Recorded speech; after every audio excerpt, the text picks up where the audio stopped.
veut commencer sur ce qui se passe avec le Bloc, hein? Oui. La crise au Bloc québécois. Duceppe a appelé au départ de Martine Ouellette. Donc, on sait que, je rappelle les faits, il y a 7 députés démissionnaires sur 10 députés siégeant à Ottawa, au Parlement d'Ottawa. Alors, l'ancien chef du parti du Bloc québécois a appelé à la démission de Martine Ouellette. Le Bureau national du Bloc a donné son appui à Mme Ouellette. Il y a des gens qui ont commencé au Bloc québécois à demander un vote de confiance anticipé, parce qu'il y en a un qui est censé se tenir en mai prochain. Il y a des gens qui veulent que ça se tienne plus tôt pour finalement voir si on ne peut pas résoudre la crise actuelle.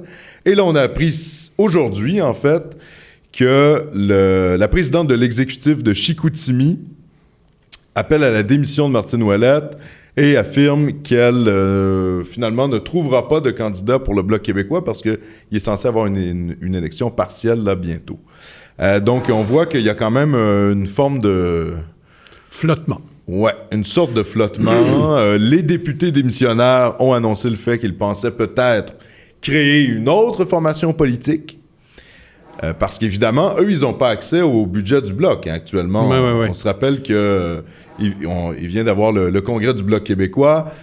Les budgets ont été largement centralisés vers le national et les députés démissionnaires se retrouvent un peu coincés. Là. Oui, d'ailleurs, j'ai l'impression que leur putsch a un petit peu raté. Oui. Parce qu'il faut bien comprendre qu'il s'agit d'un putsch. Hein? On a voulu, là, littéralement, se débarrasser de Martine Ouellette. Et ils ont pensé que le fait d'agir en bloc, c'est le cas de le dire, comme ils l'ont fait, allait leur assurer, les assurer du départ de Martine Ouellette. Elle tient bon. Ouais. Elle tient solide. Et quant à moi, strictement sur le plan, je me prononcerai pas sur le mérite de son opposition ou de sa position à elle. De sa position à elle, mais strictement sur le plan stratégique, je constate qu'elle est en excellente posture.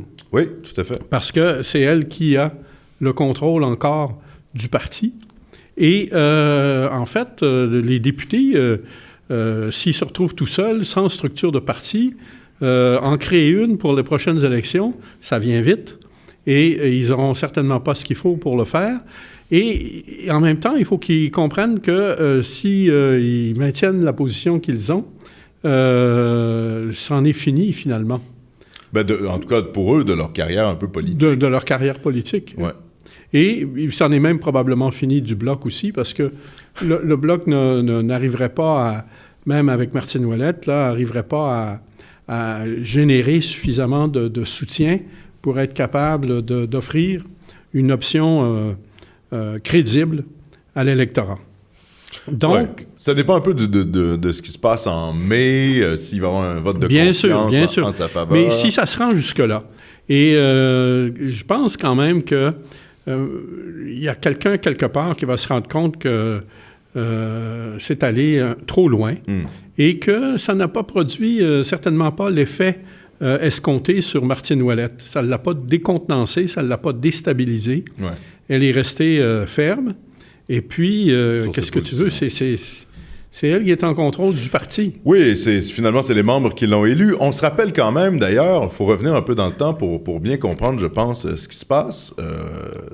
Tout ça est un résultat de la vague orange de 2011. C'est-à-dire que finalement, il y a eu un changement majeur au sein du Bloc québécois suite à la volée qu'ils ont reçue en 2011, avec l'arrivée de Jack Layton qui a raflé d'innombrables comtés au Québec. Et il y a eu une course à la direction du Bloc québécois à la suite du départ de Gilles Duceppe, et c'est Mario Beaulieu qui a pris la direction du Bloc. Mario Beaulieu, qui était le président de la Société Saint-Jean-Baptiste, qui est arrivé au Bloc québécois avec plusieurs membres d'Option nationale, il faut le rappeler, et en voyant que finalement ça décollait pas dans les sondages, il a rappelé Gilles Duceppe pour faire la dernière campagne fédérale. Et finalement, Gilles Duceppe a été lui-même battu dans son propre comté. Il y a eu une autre course à la chefferie pour le Bloc québécois et Martine Ouellette n'avait pas d'opposant. Elle a été élue... plébiscitée. Oui, exactement, plébiscitée. Et on rappellera que, finalement, les gens qui sont proches de Mme Ouellette et de M. Beaulieu, ce sont les gens qui étaient à l'intérieur d'Option nationale il n'y a pas si longtemps. Et on se rappellera qu'Option nationale vient de fusionner avec Québec solidaire. Donc, il faut se poser des questions aussi, de savoir si, à l'interne, tout ça ne révèle pas une espèce de crise au sein du Bloc québécois entre des gens qui seraient plus proches d'Option nationale et peut-être même de Québec solidaire et d'autres qui seraient, disons, plus liés à l'establishment traditionnel du Parti québécois et des forces souverainistes. On peut penser finalement, de manière souterraine, c'est ce qui se passe. Hein? C'est que la crise, c'est pas seulement ce qu'on nous dit dans les médias, c'est pas seulement une crise de personnalité, c'est pas seulement une crise de stratégie. On nous dit que Martine Ouellette ne veut que parler d'indépendance et les démissionnaires ne veulent parler que des intérêts du Québec. Évidemment, ça s'oppose pas. Non, j'allais le dire. Et finalement, il faut être bien comprendre que le schisme, entre guillemets, parce que c'est un bien grand mot pour décrire l'opposition, finalement, quand on y regarde, il n'y a pas tant de choses que ça qui les séparent. Hein? Non, exact. Sinon, le fait que les députés n'acceptent pas le leadership de Martine Ouellette. Ouais. C'est tout. Ouais. Hein? Et puis, malheureusement, le problème pour les députés, c'est qu'ils ont une légitimité dans leur comté, auprès de leur électorat. Oui, c'est sûr. Mais la légitimité du parti, ils l'ont perdue en quittant. Oui, tout à fait. Alors, ils n'ont plus de légitimité dans le parti. Exact. C'est une situation quand même assez exceptionnelle. Et puis, ils ne se sont pas rendus compte de la vulnérabilité dans laquelle ils se retrouvaient en posant ce geste, si il fallait que Martine Ouellette s'accroche. Ils n'avaient pas du tout compté qu'elle s'accrocherait. Au contraire, ils étaient convaincus qu'elle lâcherait. Et puis, là, ils se retrouvent gros gens comme devant, là. Oui. Et leur seul, leur seule porte de sortie, c'est le fait que les exécutifs de comté se retournent contre la chef Martine Ouellette et demandent un vote de confiance anticipé. Je pense que les statuts du Bloc exigent qu'il y ait 25 exécutifs de comté qui demandent un vote anticipé pour que ça soit le cas. C'est à peu près leur seule porte de sortie. Donc, j'imagine que là, il y a du grenouillage à l'intérieur du Bloc pour faire pression sur tel président d'exécutif, etc. Il faut comprendre que les 7 qui sont partis, comme tu le signales, il y a 25 comtés là, qui sont touchés. Il y a 25 membres Alors, dans le... Ça prend 25 comtés. Ouais. Ça prend 25 points. Les 7, à eux seuls, même en mobilisant leurs propres troupes, ils ne sont pas du tout assurés de peser suffisamment lourd dans la balance pour faire bouger Martine Ouellette.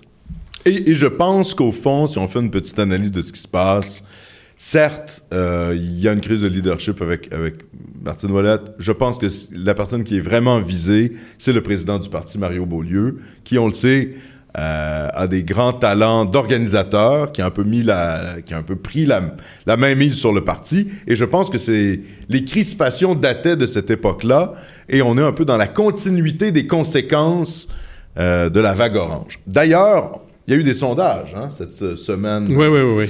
Richard, et notre cher Justin Trudeau, Pee-wee Trudeau, est passé en 2e place. Oui, ça y est, le Parti conservateur a repris le dessus avec 38 %, je pense. Exact. Contre 32 pour... Ouais. C'est toute une chute pour Trudeau, là. Oui, tout à fait. Toute une chute. Et évidemment, ces frasques en Inde l'ont certainement pas aidé. Non, pas du tout. Mais il faut rajouter à ça aussi sa contre-performance dans le dossier du libre-échange. Là. Il est vraiment perdu. Tout à fait. Et ces jours derniers, là, il y a eu une entrevue qu'il a donnée au réseau anglais Global, là, dans lequel il bafouillait littéralement, là, incapable d'expliquer... la position du Canada. La position du Canada, la situation face à l'intention exprimée par le président américain d'imposer des tarifs sur l'acier et l'aluminium, mais ça fait dur, là. Ah oui, oui. Comme on se disait un peu avant le début de l'émission, Trudeau aurait été probablement plus à l'aise avec la présidence d'Obama. Hein? On dirait qu'il est tombé dans la mauvaise époque. Ouais. C'est-à-dire qu'il a en face de lui un président protectionniste, plutôt nationaliste, qui veut renégocier les traités. Et lui, il n'est pas là pour ça. Hein? Il est là pour faire des photos devant les caméras. Il n'est pas là pour faire de la vraie politique. Alexandre, il y a quelque chose qui est très important de comprendre. C'est que... Je t'écoute. Non, mais il faut savoir que les États-Unis, à l'heure actuelle, là, sont dans une situation économique difficile. Oui. Ils sont lourdement endettés. Mm-hmm.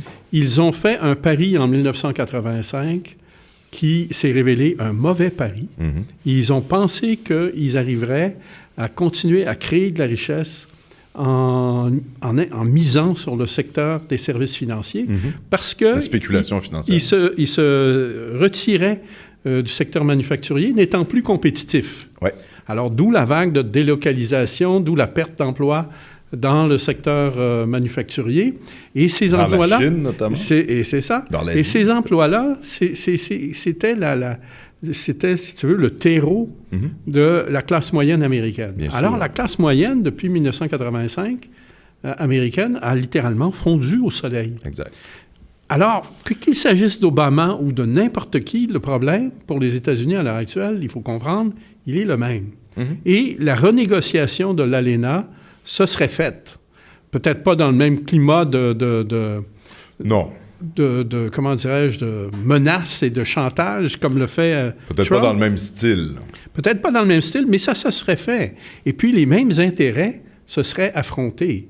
Il y a une continuité, malgré tout, dans la politique américaine, là. Oui, oui, bien sûr, bien sûr. Okay, et puis, la continuité, c'est celle des intérêts. D'ailleurs, je ne sais pas si tu te rappelles, mais on digresse un peu sur la question des États-Unis, peut-être qu'on y reviendra plus tard, mais Obama avait déjà lui-même, en campagne électorale, parlé de renégocier l'ALENA. Oui. Moi, quand j'ai entendu Trump dire « on va renégocier l'ALENA », je me suis dit « bon, encore une fois, on a affaire à des politiciens américains qui veulent finalement se faire du capital politique sur l'ALENA, et ça se fera pas. » Eh bien non, là, Trump, s'il y a quelque chose qu'on ne peut pas lui reprocher, c'est qu'il applique quand même son programme. C'est-à-dire qu'il fait ce qu'il dit.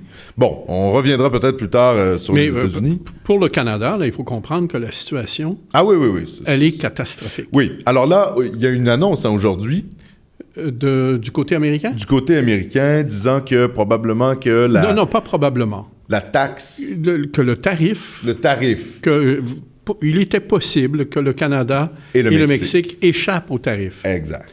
OK? Mais l'annonce va être faite demain. Oui. OK?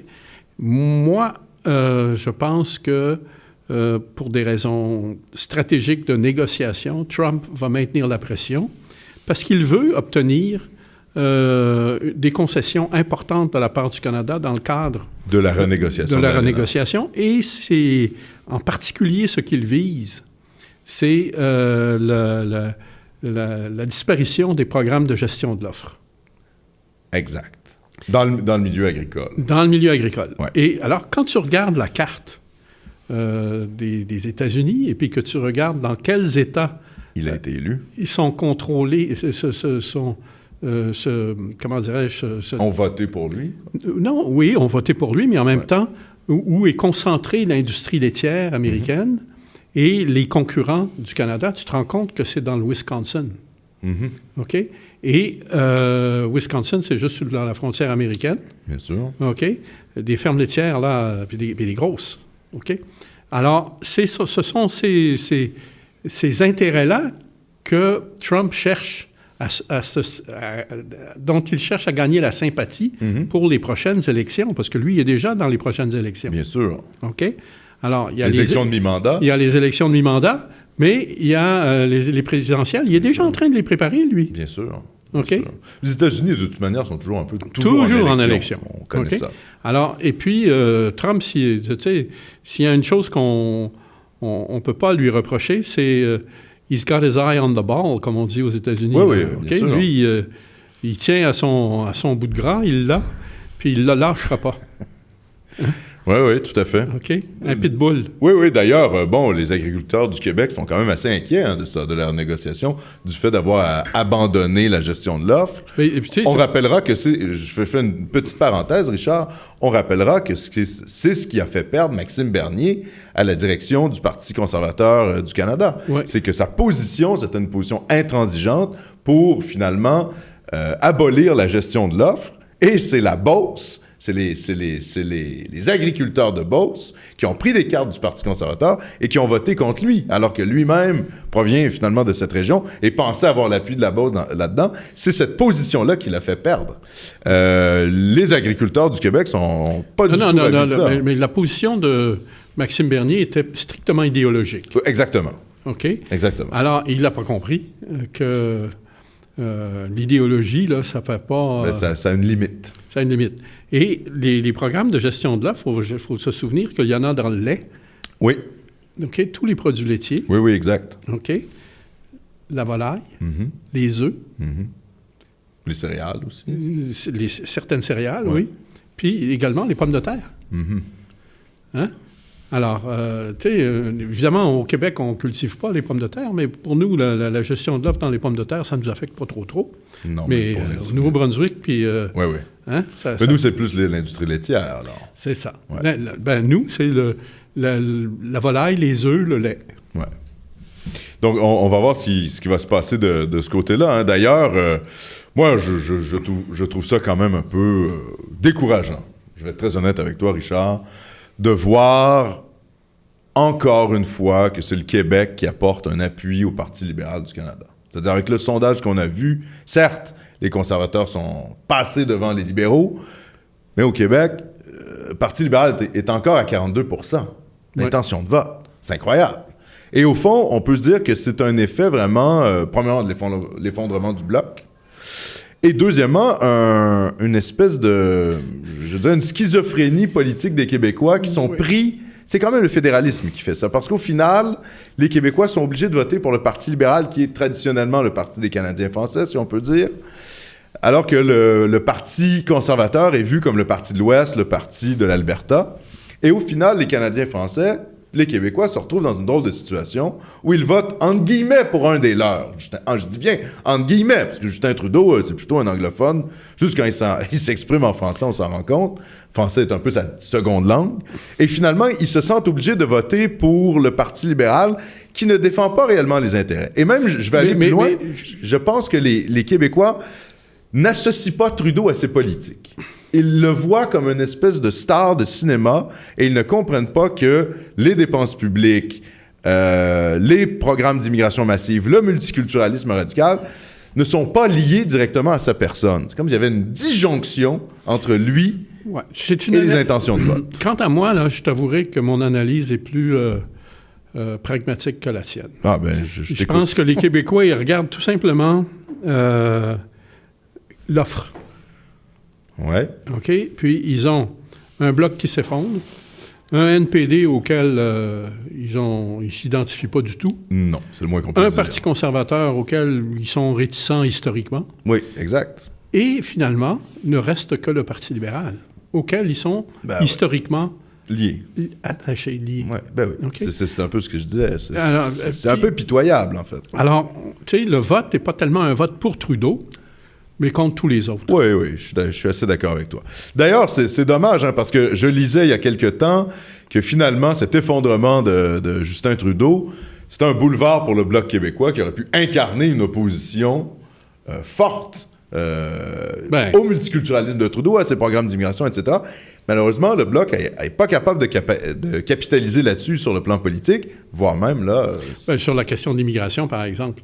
À cause de la présence dans ses rangs de beaucoup de multiculturalistes Québec solidaire, qu'est-ce que tu veux? Il est coincé. Il est coincé? Oui, c'est dommage, parce que ça demanderait un peu de virilité politique, et je pense que ça serait très payant. Je pense personnellement que ça serait très payant. D'ailleurs, en parlant de virilité politique, on a Couillard qui était en France, avec une superbe conférence de presse avec... tu parlais de sondage. faudrait quand même rappeler, ou en tout cas parler des chiffres du dernier sondage au Québec. Ah oui, bien où sûr. Le Parti libéral est tombé à 18 % de soutien seulement chez les francophones. Tout à fait. Ouh là là. Ouais. Alors là, c'est la fin. Et évidemment, il s'en va en France pour essayer de récupérer. Mais il n'est pas crédible. Non, il n'est aucunement crédible.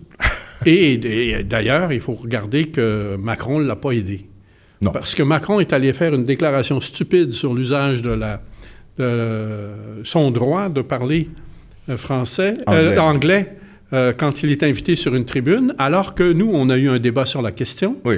Et Macron ne sait même pas quelle est la différence entre le bilinguisme personnel et le bilinguisme institutionnel. Exact. Quand il est le président de la France, il agit en français. Oui. Si sur le plan personnel, lui, il veut, dans ses discussions, des conversations qu'il a avec Merkel, avec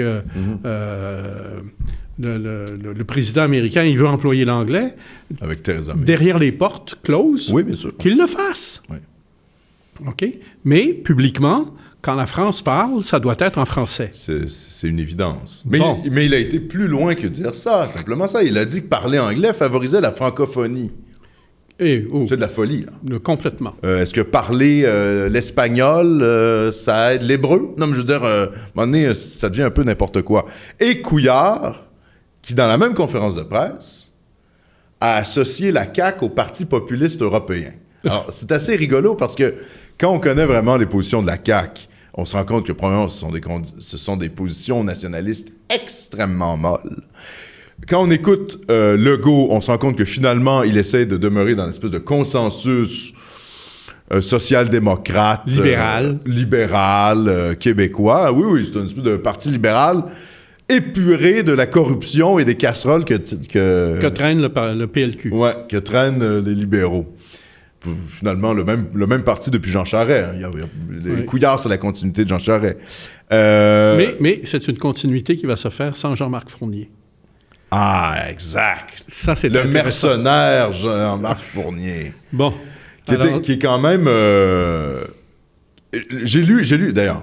Il vient d'annoncer qu'il se retirait. Exactement. Qu'il ne se représenterait pas. Voilà. Et j'ai lu dans Le Devoir un article extrêmement intéressant où on rappelait que Jean-Marc Fournier est arrivé en politique en dénonçant la Constitution de 1982, en étant extrêmement critique de la position constitutionnelle du Canada et en disant qu'il faut absolument que le Québec redégocie, qu'il y ait une reconnaissance du Québec. Donc, très affirmatif, un espèce de fédéraliste nationaliste. Et c'est toujours drôle de voir ces types-là, 20, 30 ans plus tard, voir comment leur position de faiblesse absolue. Écoute, tu veux avoir la réponse? Elle est dans les chiffres de soutien qu'obtenait le Parti libéral chez les francophones à cette époque-là. Tout à fait.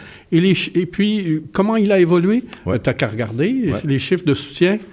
Alors, il est devenu captif du vote anglophone. D'ailleurs, il s'est présenté à un moment donné dans un comté anglophone. Moi, je pense que c'est le Saint-Laurent ou quelque chose Saint-Laurent, comme ça. C'est encore le député de Saint-Laurent. Bon, alors, imagine. Allô anglo. Tu sais, il est pris, là.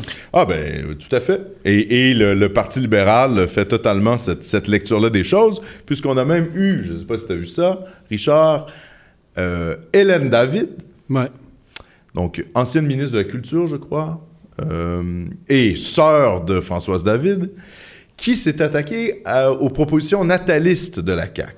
Oui. En disant que c'était une attaque sur les femmes et qu'au nom du féminisme du 21e siècle, on devait s'y opposer. Alors, on voit tout de suite que la logique du Parti libéral du Québec, c'est-à-dire le Parti libéral dénonce systématiquement des positions natalistes fort raisonnables, il n'y a rien d'extraordinaire dans ce que propose la CAQ, c'est des crédits d'impôt pour le 3e enfant.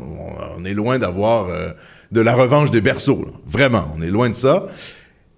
Et parallèlement à ça, le Parti libéral veut augmenter l'immigration.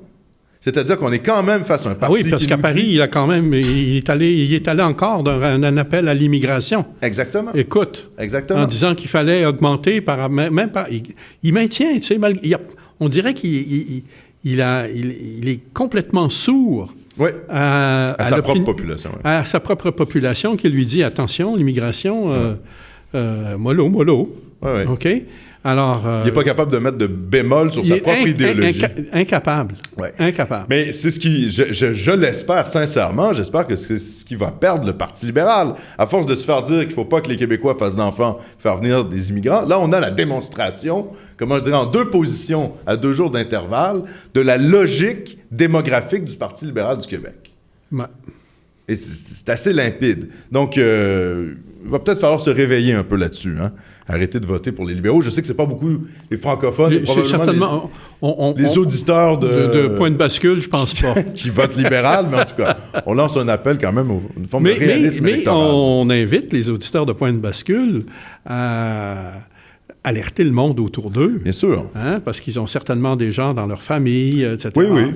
Et puis bon, il faut quand même, à un moment donné, là, se ressaisir collectivement. Oui, oui, tout à fait. Parce que les statistiques là, de démographie sont pas roses du tout. Absolument pas. Non, Okay. non, absolument pas. On a déjà déjà eu l'occasion d'en discuter. Des études démographiques affolantes. Tu sais, il faut être conscient, 2035, là, Ouais. en termes d'histoire, là, c'est demain matin. Oui. Et il faut que tu rappelles peut-être aux téléspectateurs qu'est-ce que c'est, oui. Oui, c'est la fameuse étude de Grégoire Bergeron là, exactement. qu'on avait diffusée l'automne dernier. Exactement. Et qui montre de façon on ne peut plus claire que les Québécois francophones ne seront plus majoritaires à compter de 2035. Exactement. Donc, un vrai déclin démographique. Et ça, c'est un déclin qui est accéléré, évidemment, par, d'une part, la baisse de natalité. Ouais. Et d'autre part, par l'arrivée d'une immigration qui devient massive. Là. Et les projections de M. Bergeron, ce sont des projections qui calculent que le taux d'immigration va rester le même, que le volume d'immigration va rester le même. Alors, le Parti libéral nous promet quand même de l'augmenter. Donc, ça sera encore plus rapide. D'ailleurs, à ce niveau-là... on peut quand même se dire qu'il y aura... c'est malheureux. Moi, je trouve ça malheureux qu'il n'y ait pas un débat plus vaste qui se fasse sur la question pour les prochaines élections en 2018. Espérons que le sujet de l'immigration va quand même prendre un petit peu de place parce que c'est quelque chose qui mérite d'être débattu. Espérons que les partis nationalistes aient le courage de le faire, et le Parti québécois et la Coalition Avenir Québec. Pour ce qui est de Québec solidaire, on s'en doute, ils sont dans un peu la même logique multiculturaliste que le Parti libéral. Hein, ils ne se distinguent pas beaucoup à ce niveau-là. Et on a eu droit à une scène un peu particulière. Ouais. Où, en conférence de presse, Manon Massé a physiquement repoussé Gabriel Nadeau-Dubois. Alors, qu'est-ce que ça veut dire? Ça veut dire tout simplement que Manon Massé était prête à céder une certaine place à Gabriel Nadeau-Dubois dans l'espoir de voir le soutien à Québec solidaire augmenter avec son arrivée. Déjà, ça fait quelques mois que Gabriel Nadeau-Dubois est là. Il a même eu l'occasion d'être mis en vedette pendant un certain temps, et puis les résultats ne sont pas là. Alors, le Québec solidaire n'a fait aucun progrès avec l'arrivée de Gabriel Nadeau-Dubois. Non, stagne à 9 dans les stagne à 9 et donc, Manon Massé dit « Hey, le jeune, tasse-toi ». Exact. Hein? C'est ça? Oui, tout à fait. Et c'est elle qui va postuler pour le poste de premier ministre en 2018. Alors, ça craint. Oui, exactement. Et une candidate du Parti québécois, Mme Jennifer Drouin, qui va d'ailleurs affronter Manon Massé dans son comté, a demandé la démission d'une attachée politique de Québec solidaire qui avait traité le Parti québécois de parti de mononcle raciste. Alors c'est quand même assez intéressant parce qu'on voit la vision que les gens à l'interne de Québec solidaire ont des membres du Parti québécois. Hein. Un vieux parti, finalement... De mononcle raciste. De mononcle raciste, hein, de vieux Canadiens français trop nationalistes. Oui. Mais, tu sais, le mononcle, là, il est pas mal péjoratif. Très péjoratif. OK. Mais ça touche le mépris du peuple, hein, aussi, de Québec solidaire. Oui, tout à fait. Et en même temps, il faut s'inquiéter de ça parce que, en fait, je veux dire, il faut être bien conscient de ça. Accuser le PQ de ça, c'est de la diffamation. Oui. Raciste, là, c'est pas rien. Traiter les gens de racistes, puis ça vient pas de n'importe qui, ça vient d'une personne, d'attaché politique. Ben oui, c'est grave. C'est très grave. Oui. Et Et au fond, ça démontre que les tentatives de rapprochement avec ce parti n'avaient aucune chance. Ben oui. Et ça démontre que la stratégie de Québec solidaire a été d'essayer de faire vivre cette idée-là le plus longtemps possible pour tâcher de profiter d'un effet d'aura et de faire mousser sa propre popularité. Exact. OK? En se laissant désirer. Non seulement en se laissant désirer, mais tu sais, ça faisait parler les médias. Oui, bien sûr. Ça leur donnait une visibilité qu'autrement, ils n'auraient jamais eue. Oui. Bon, en même temps, ils ont toujours trop de visibilité avec Radio-Canada. On s'entend. Mais malgré tout, je veux dire, ça les a aidés. Oui. Alors, le Parti québécois, littéralement, s'est fait cocufier dans cette affaire-là. Oui, en même temps, est-ce que... Alors, ça, c'est une analyse qu'on peut avoir, Richard. L'autre analyse, que je suis pas sûr que ça soit faux. Je pense que ton analyse est quand même assez bonne. L'autre analyse, c'est celle qui affirme que finalement, Jean-François Lisée, en tendant la main à Québec solidaire, a démontré que Québec solidaire était finalement hypocrite et que c'est Québec solidaire qui était sectaire et qui ne voulait pas d'alliance. Donc, à partir de ce moment-là, on démontre toute la mauvaise foi de QS. Je pense pas que la stratégie de Lisée ait été celle-là. D'ailleurs, regarde. Moi, je pense que quand il récupère Jean-Martin Hossan, il l'arrache littéralement à Québec solidaire. Tout à fait. Et puis, dans le fond, c'est cette portion Non, mais c'est pas mutuellement exclusif. Non. On peut essayer la fusion, démontrer que Québec solidaire ne veut pas du tout parler avec le PQ, et puis on ramène Jean-Martin Hossan. Écoute, moi, je trouve ça tellement... je trouve ça politicien. Stérile comme jeu. Ouais. Et puis, je trouve que le Parti québécois ne se grandit pas dans des partis pareils.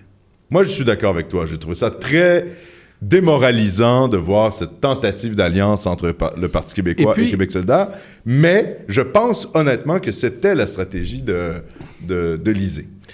Est-ce que ça va être payant sur le plan électoral? En tout cas, les sondages démontrent que non. J'y vais te dire qu'il est allé chercher, il a augmenté son vote de 2 %. Le PQ est passé de 20 % à 22 %.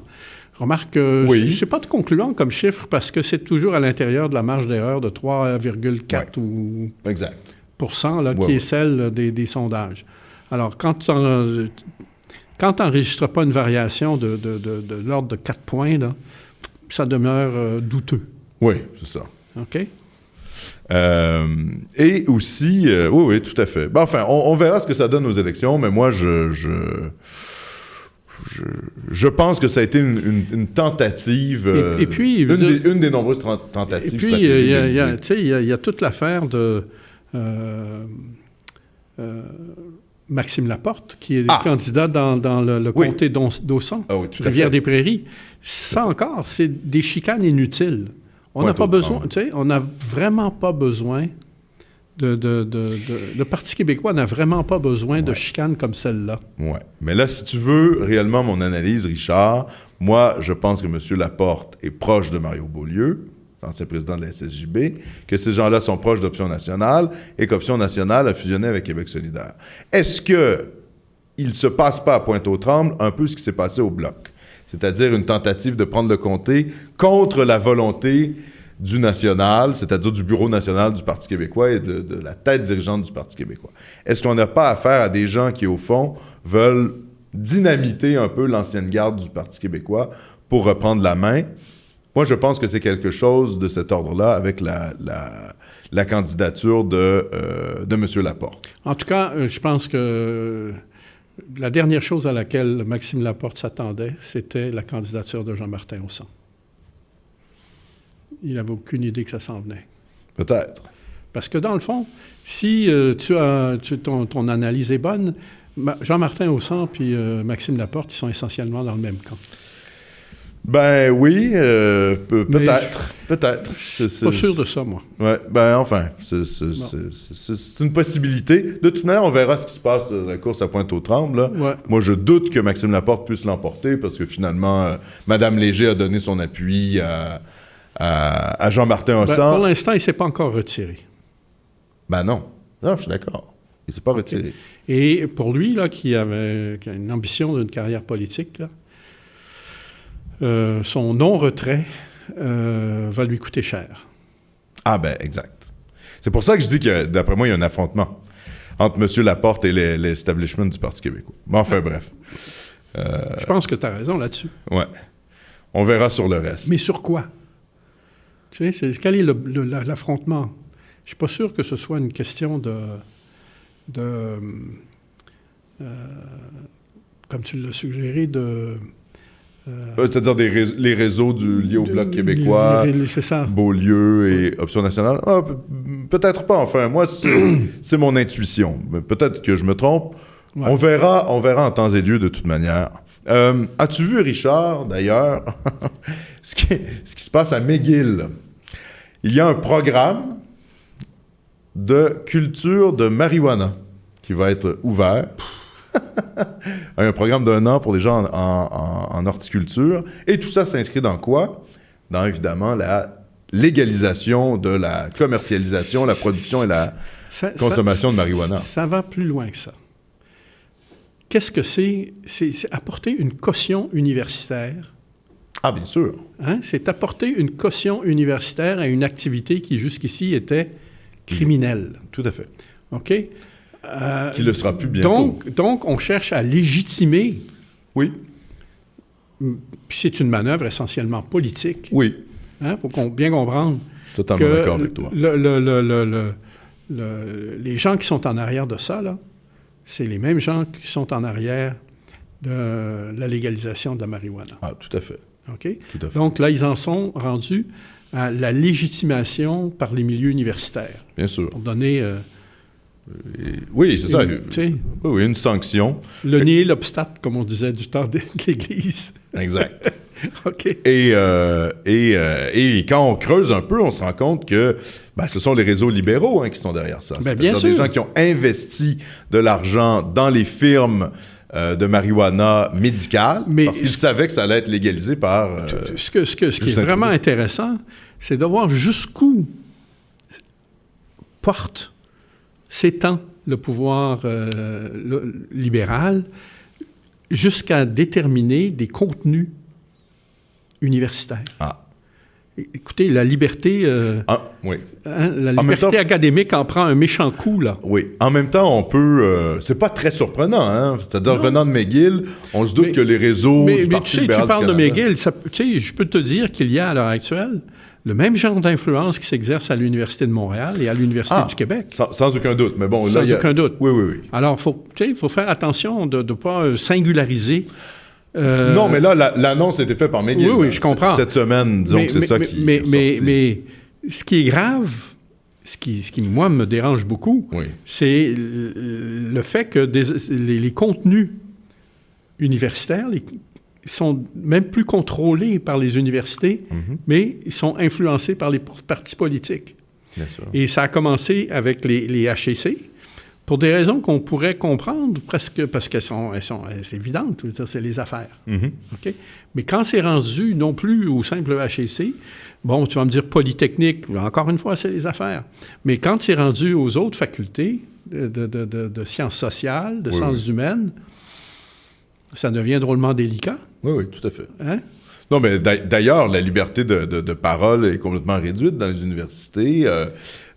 L'idéologie totalitaire, progressiste, antiraciste, ultra-féministe muselle la parole. Hein? La question, par exemple... Le politically correct. Oui, tout à fait. Hein? Le politiquement correct. Mais poussé à un extrême, là, c'est-à-dire qu'on parle d'empêcher un professeur d'université d'utiliser le pronom qu'il veut pour désigner un étudiant. Ben oui, ça c'est le fameux cas à Toronto. Là. Ben oui, parce que ça serait une violence de genre. Hein? Ouais. Je m'appelle Alexandre, je me sens femme, je veux me faire désigner par le pronom « elle », et si le professeur ne veut pas le faire, eh bien on va le poursuivre. C'est quand même un peu hallucinant, là.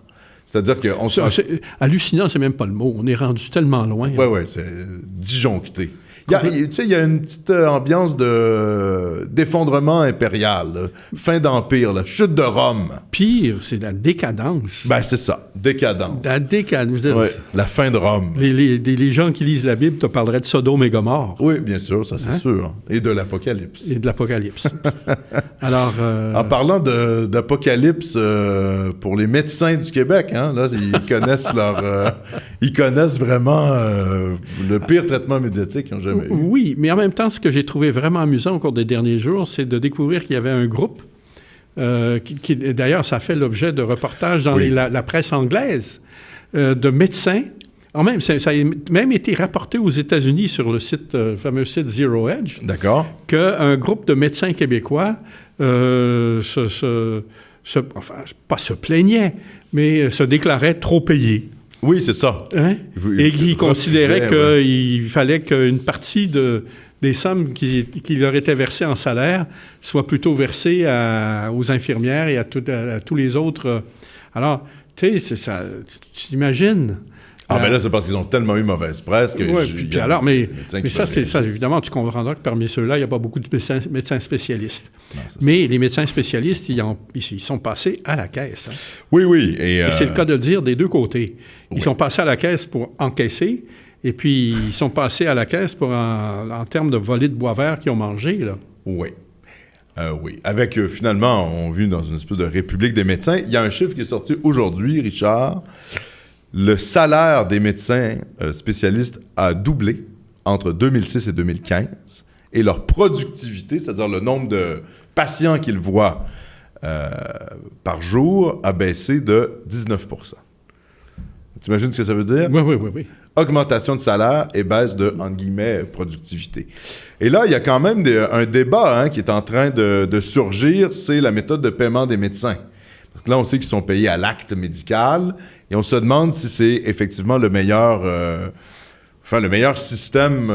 Ça, ce système-là n'a pas été revu depuis les années 70. Non, il faut comprendre qu'à l'époque, il y avait eu une grève des médecins spécialistes.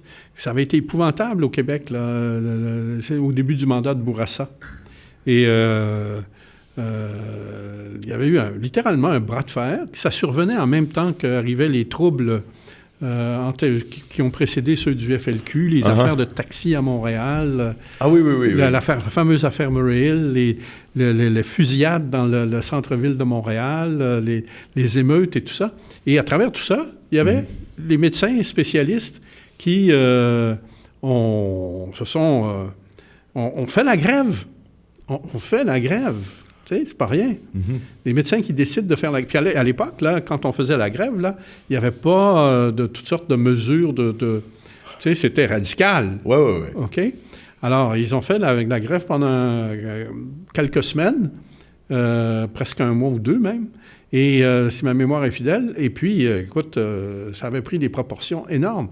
Et l'enjeu, c'était justement la rémunération à l'acte. Donc, ça, ils l'ont arraché de haute lutte. Donc, ils ne laisseront pas ça tomber. Oui, mais en même temps, il faut comprendre que ce qui était bon en 1970 ou ce qui était défendable en 2000, 50 ans plus tard, il faut peut-être se poser la question, est-ce que c'est pas quelque chose qu'il faudrait revoir pour toutes sortes de bonnes raisons? Alors que nous sommes, oui, tout à fait, nous sommes à l'aube des années 20, bientôt, 2020. Donc, effectivement, c'est des questions à se poser. 50 ans, là, c'est... Oui. Hein? Ben, d'ailleurs, tu le mentionnais, l'émission passée, tu as travaillé avec le père de l'assurance maladie du Québec, M. Castonguay. Oui. Alors bon, à l'occasion, il me racontait un petit peu cette époque-là. Bien sûr. Quand on voyageait ou qu'on se retrouvait...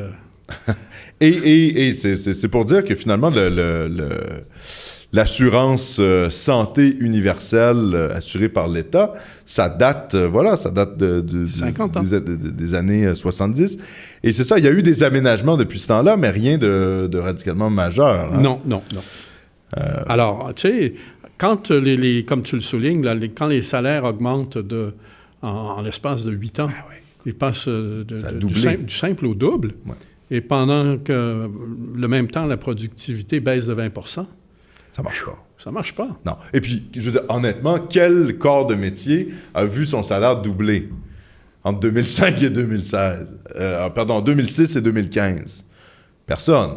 Non. Et ça, c'est une entreprise qui avait été faite dans le but de faire en sorte que les médecins du Québec soient payés comme les médecins d'Ontario, hein, c'est-à-dire qu'il y a une espèce de rattrapage salarial pour les médecins du Québec face aux médecins ontariens.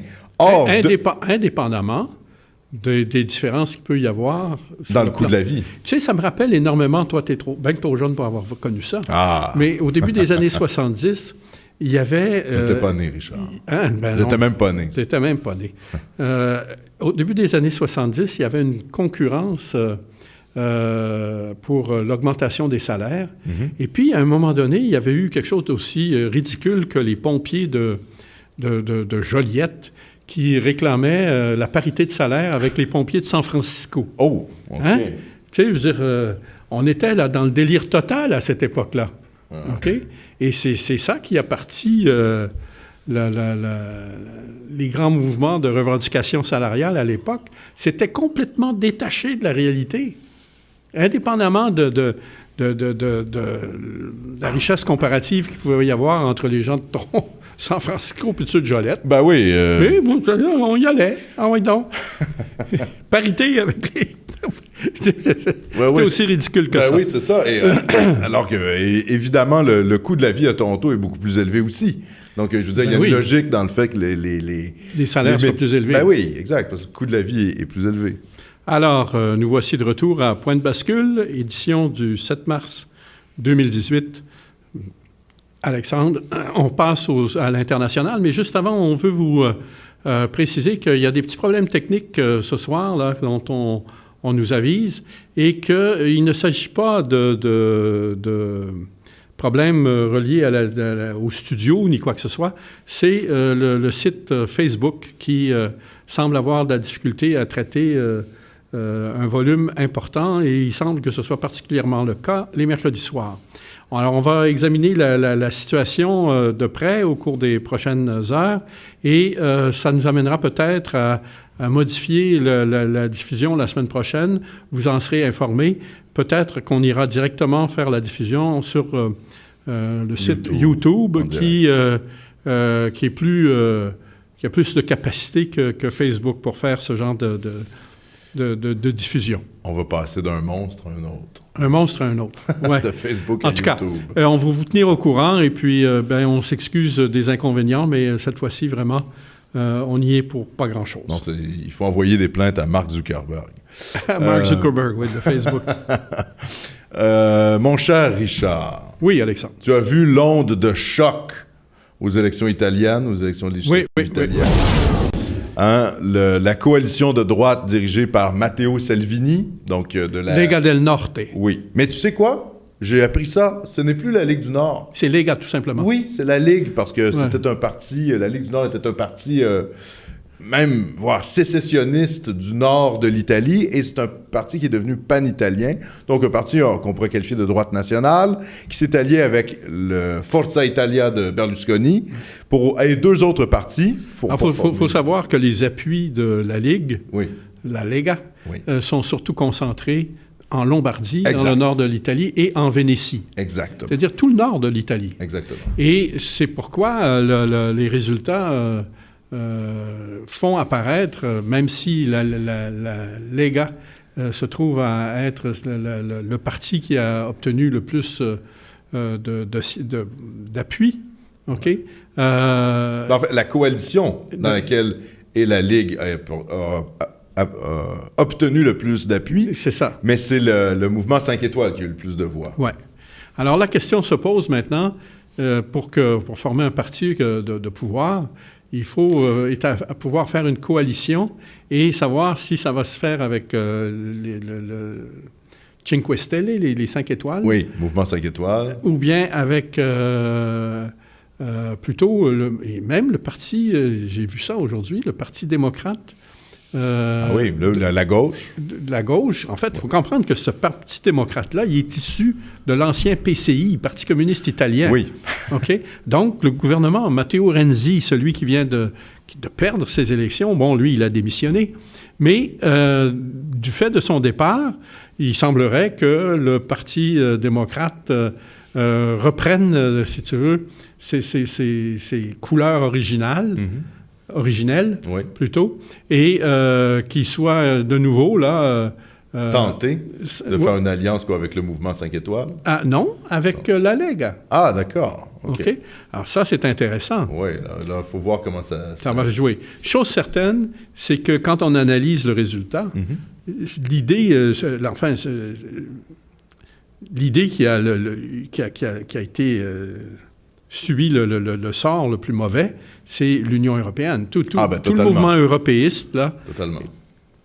Carrément rejeté par à peu près 70% de l'opinion en Italie. C'est énorme. Oui, c'est énorme parce qu'on peut-être que nos auditeurs sont pas trop au fait de la politique italienne, qui, on doit quand même l'avouer, Richard, est assez difficile à comprendre, hein, parce que c'est un système électoral qui est relativement proportionnel, mais il y a des législatives et puis il y a des sénatoriales, et finalement, il n'y a aucun parti qui est capable d'avoir la majorité gouvernementale, donc c'est toujours des gouvernements de coalition, il faut former des coalitions, et il faut avoir 3% du vote pour au moins avoir un représentant. Oui, c'est un mélange de proportionnel. C'est ça. En fait, c'est un système mixte un peu, avec une petite partie de proportionnel. Qui vient influer sur le cours des résultats, c'est assez difficile à suivre. Oui, c'est ça. Même les analystes italiens eux-mêmes... Ils perdent leur latin. Oui, complètement. Mais en gros, pour résumer les chiffres, là, la grande coalition de droite, donc la Ligue, le parti de Berlusconi et deux petits partis marginaux ont réussi à faire 37%. Le mouvement 5 étoiles, qui est une espèce de mouvement populiste qui est né il y a quelques années... dirigé par un ancien chanteur, je crois que c'est un chanteur Beppe Grillo, qui est un mouvement anti-establishment. Un comédien. Un comédien? Un ouais. comédien. Mais je l'ai vu faire des chansons. Un comédien qui chante. Donc un mouvement qualifié de populiste par les médias, très anti-Union européenne, très anti-establishment, qui a gagné dans des élections municipale, hein, c'est-à-dire que la mairesse de Rome appartient actuellement au mouvement 5 étoiles, donc le mouvement 5 étoiles qui a obtenu 32,7% du vote, et la coalition de gauche, donc dont le principal parti est le Parti démocrate dont tu parlais tout à l'heure, qui était le parti du président du Conseil sortant, M. Renzi. Matteo Renzi. Et donc, oui, comme tu viens de le dire, c'est une défaite pour l'Union européenne parce que la Ligue du Nord a des positions très proches de celles du Front national. Hein, donc, critique de l'immigration massive, critique de l'Union européenne, critique de l'euro, de la zone euro. Et le mouvement 5 étoiles, lui aussi, est à peu près dans ces lignes-là, disons plus, une position peut-être plus centriste. Il n'appartient pas directement à la droite nationale, mais très anti-establishment lui aussi. Rajoute là-dessus le fait que l'Italie est extrêmement endettée. Ah ben oui, exactement. OK. Ouais.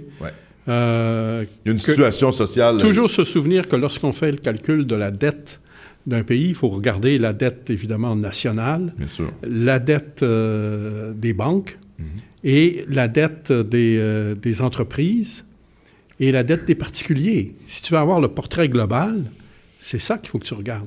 Tu calcules le total de ces 4 dettes-là. Et des collectivités locales, ça fait 5 même. OK? Alors, l'Italie est dans une situation pire que celle de la Grèce. Et c'est la troisième économie de la zone euro, il faut le rappeler. Après l'Allemagne, la France, c'est l'Italie. Ouais. Donc, en termes d'importance, c'est pas la Grèce non plus. Là. Non. C'est bien plus grave que la Grèce, compte tenu de son importance. Et les pressions sur la Banque centrale européenne pour absorber la dette des banques italiennes va être extrêmement forte. Et les Allemands, évidemment, vont s'y opposer. D'ailleurs, Merkel sort assez fragilisée de tout ça. Hein? Elle-même, elle vient ils viennent tout juste de former un gouvernement après 6 mois, presque 6 mois de négociations, et c'est pas rien, pour un pays comme aussi puissant que l'Allemagne. Là.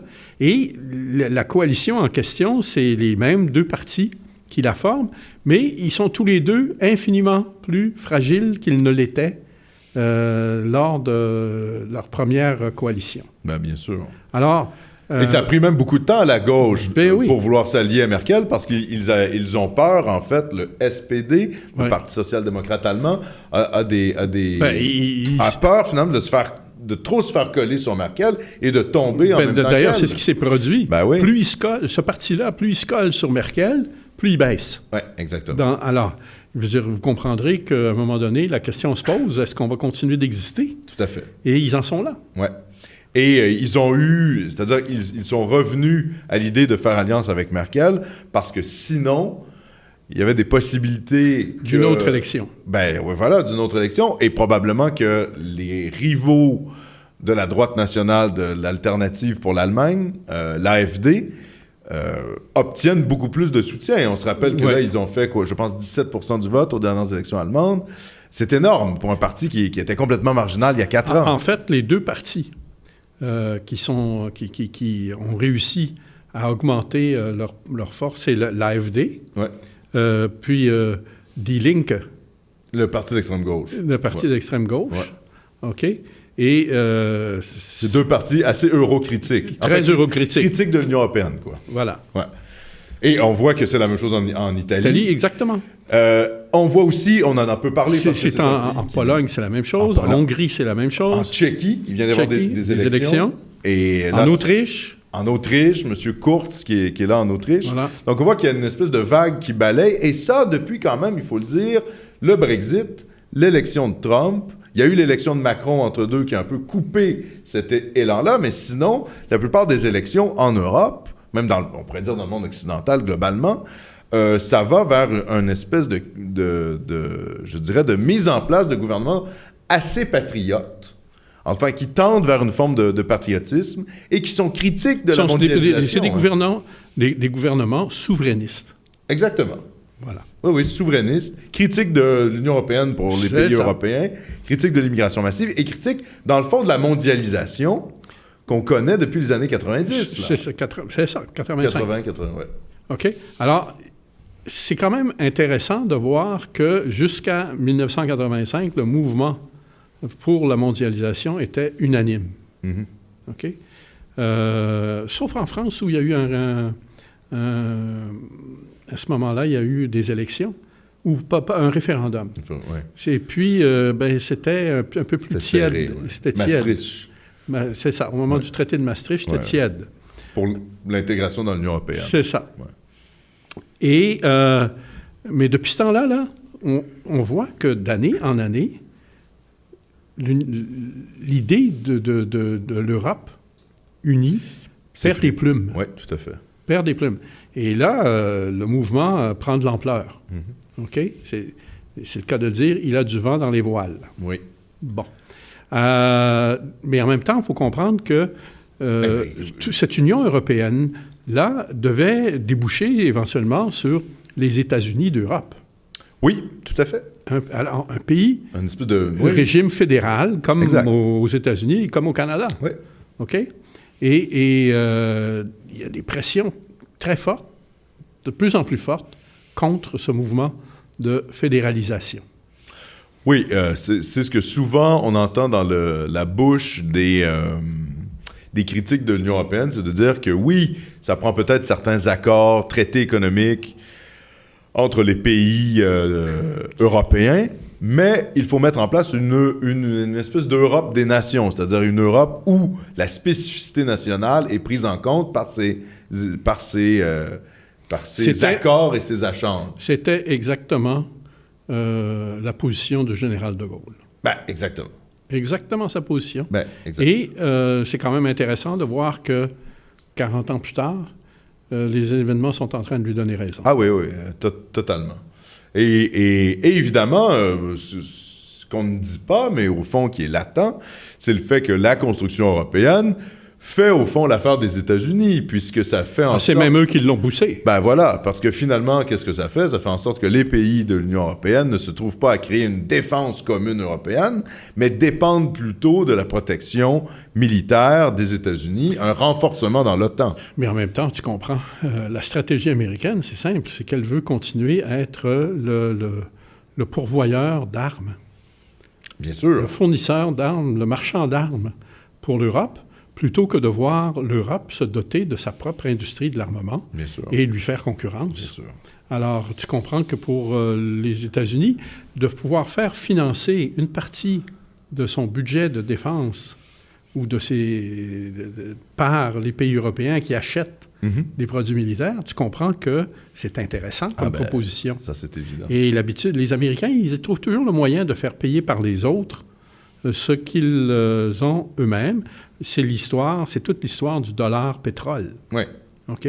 À partir du moment où on s'est mis à libeller le prix du pétrole en dollars, les États-Unis venaient d'avoir accès à une source de financement du crédit gratuit. Oui, parce que finalement, pour avoir accès aux matières premières, notamment le pétrole... Il faut acheter des dollars. Ben c'est ça, donc exactement. Donc il faut détenir des dollars. Les États deviennent dépendants de la devise américaine, ce qui fait qu'ils sont liés un peu à l'économie américaine. Ils sont obligés d'acheter des dollars. Exact. Et puis, chaque fois qu'ils achètent des dollars, c'est un prêt sans intérêt au gouvernement américain pour la durée du temps qu'ils détiennent ces dollars-là. Exactement. Alors, quand on fait des transactions à une échelle monumentale, comme c'est le cas pour tous les échanges en pétrole, bien sûr, compte tenu que c'est la matière première la plus transigée, ouais. ils sont assurés, eux. Oui. Alors, d'où leur inquiétude de voir que d'un seul coup, il y a des pays qui commencent à faire des affaires entre eux sans transiter par le dollar. Oui, qui veulent sortir du système dollar. Et effectivement, le volume international des échanges en dollars est en train de baisser. Ben oui. Avec l'Organisation de coopération de Shanghai, qui est au fond, en gros, l'alliance russo-chinoise et qui tente finalement justement de contourner... Avec l'Iran, avec leurs alliés, oui, exactement. C'est ça. Éventuellement même le Venezuela, et qui essaye de finalement éviter le système dollar, de créer un système de paiement parallèle. Parce que, en même temps, il faut comprendre que l'utilisation du dollar constitue une contrainte pour les pays. Je veux dire, ça place les pays dans la situation où ils sont obligés de se soumettre à la législation américaine pour pouvoir utiliser le dollar. Ben oui. Et ça donne le droit au gouvernement américain d'appliquer ces lois sur toutes les compagnies qui utilisent le dollar. Et ça leur donne un pouvoir énorme, qui est exorbitant. Et il y a une révolte contre ce pouvoir-là qui est en cours. Oui, et on le voit d'ailleurs avec ce qui s'est passé cette semaine en Russie, où le président le président Poutine, qui va bientôt être élu pour un 4e mandat, je crois qu'on s'en va vers ça, il est en place depuis l'an 2000. Une semaine ou deux, là, je pense. Oui, c'est ça, les élections. Il est là depuis 2000 et il a fait une démonstration de la puissance militaire russe avec des armes jusqu'ici jamais vues. Il y a 6 nouvelles armes là, qui étaient vraiment tranches avec tout ce qu'on a vu jusqu'ici. Là. Dont des missiles, je crois, supersoniques. Hypersoniques. Hypersoniques, voilà. Okay? Un sous-marin nucléaire entièrement téléguidé, avec des missiles sous-marins. Avec des torpilles avec des vitesses sans précédent. Bref, c'est un... Et à l'heure actuelle, il n'y a plus moyen pour quiconque là, d'avoir le dessus sur les Russes, y compris même les États-Unis, dans un affrontement. Oui, parce que c'est ça. Ça, c'est quelque chose dont on voulait parler. Parce qu'évidemment, quand on regarde les dépenses militaires des États-Unis, les dépenses militaires sont excessivement plus grandes que celles de tous les pays réunis ensemble. Et alors, nettement plus grandes que celles de la Russie aussi. Oui, évidemment. OK, sur une base annuelle. Oui, mais je pense que même si on cumule la Chine, la Russie et l'Union européenne... ça n'égale pas. Ça n'égale pas les dépenses militaires des États-Unis. Mais ce qu'on est en train de découvrir... Oui, ça, c'est important. C'est que bien plus que l'argent qu'on dépense sur l'armement, c'est la qualité des armements qu'on développe. Et il y a moyen, et la Russie vient d'en faire la preuve, de développer des armements extrêmement stratégiques à des prix infiniment inférieurs de ceux des États-Unis.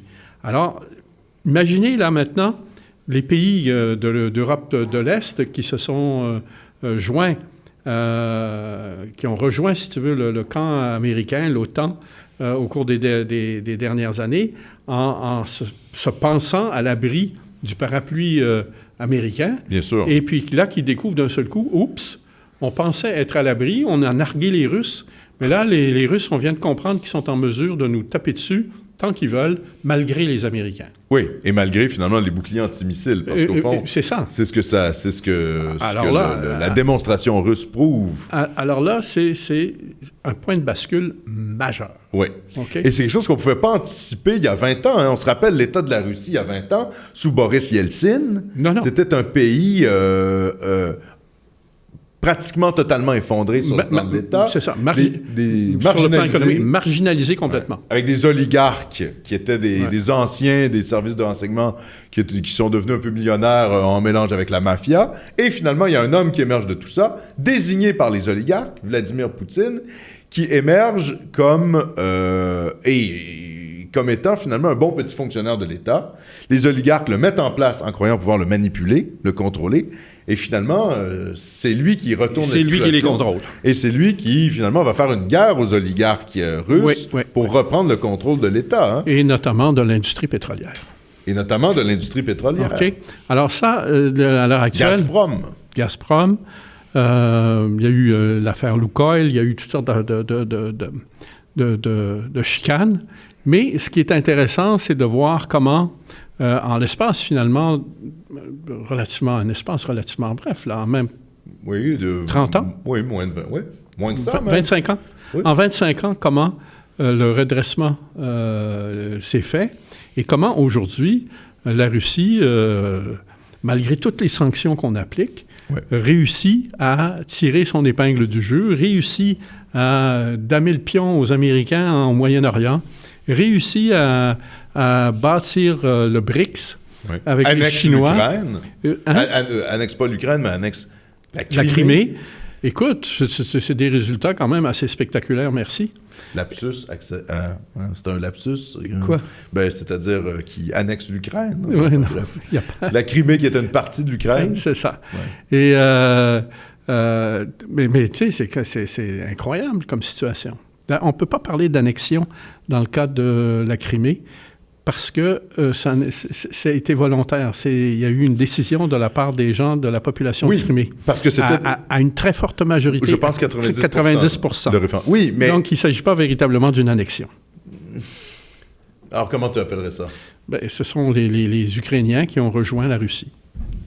Pas les Ukrainiens, les Criméens qui ont rejoint la Russie. Oui, et il faut quand même rappeler que ces populations-là étaient des populations russophones. Et puis ensuite, il faut savoir que jusqu'à 1954, l'Ukraine faisait partie la Crimée, faisait partie de la Russie et qu'elle a été donnée à l'Ukraine par Khrouchtchev. Par Khrouchtchev, voilà. OK?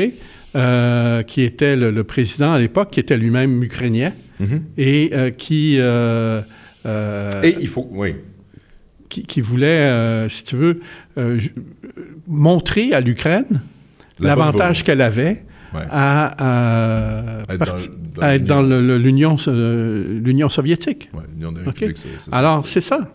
Et il faut rappeler quand même aux gens que la Crimée possède le port de Sébastopol, qui donne accès sur quoi? Sur la mer Noire, et la mer Noire elle-même qui débouche sur la Méditerranée. Yalta, Sébastopol. Ben oui, exactement. C'est des Donc, gros... c'était très important d'un point de vue géostratégique pour la Russie. Oui, tout à fait. D'avoir ce débouché sur la mer Noire. Ben oui, totalement. Et c'était un point de litige depuis des décennies entre l'Ukraine et la Russie. C'est pas sorti de nulle part, cette histoire de la Crimée. Pourquoi? Parce que la population de la Crimée était largement russophone.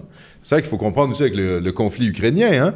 C'est-à-dire qu'il y a l'est du pays est habité par une forte population russophone qui se sent des liens très forts avec la Russie, ce qui explique un petit peu l'état acrimonieux actuel des choses en Ukraine. D'ailleurs, les États-Unis viennent d'approuver la vente d'armes anti-chars à l'Ukraine. Hein? On voit qu'on parle beaucoup ici à Point de bascule de la Syrie, même dans les médias, on parle beaucoup de la Syrie.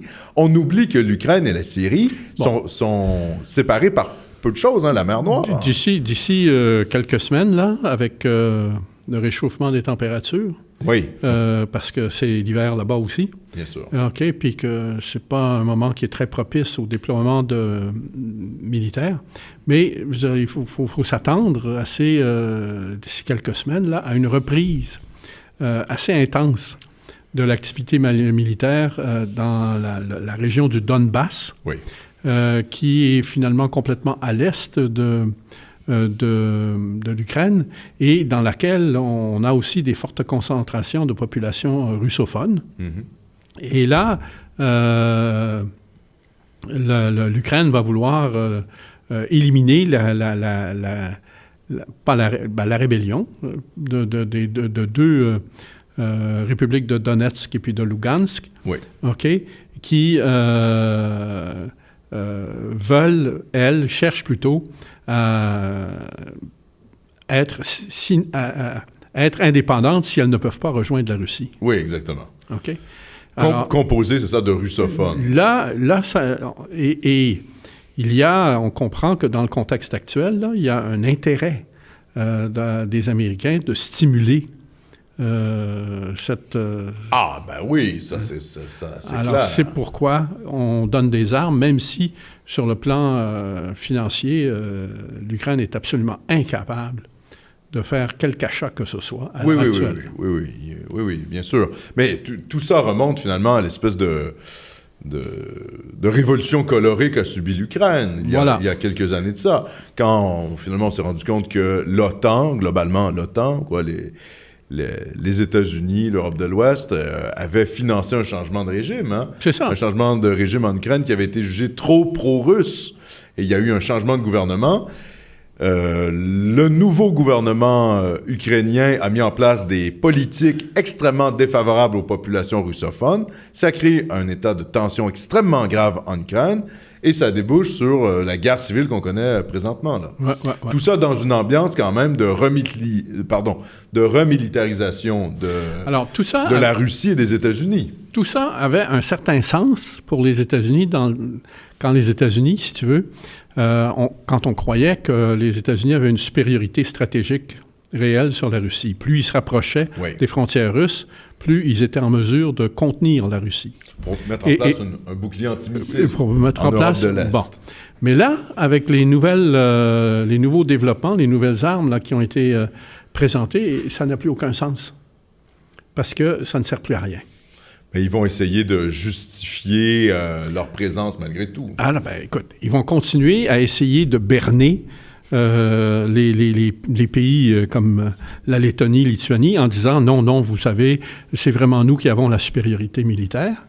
Ben, mais malheureusement, quiconque va se pencher sur la situation, leurs propres analystes militaires vont faire le diagnostic assez rapidement, merci, et voir que ça ne sert plus à rien. Donc, ça va devenir, si tu veux, la source d'autres déstabilisations, d'autres points de bascule au cours des années qui viennent. Oui, surtout pour l'Europe de l'Est. Hein. Surtout pour l'Europe de l'Est. C'est-à-dire qu'il y a plein de pays, Estonie, Lettonie, Lituanie...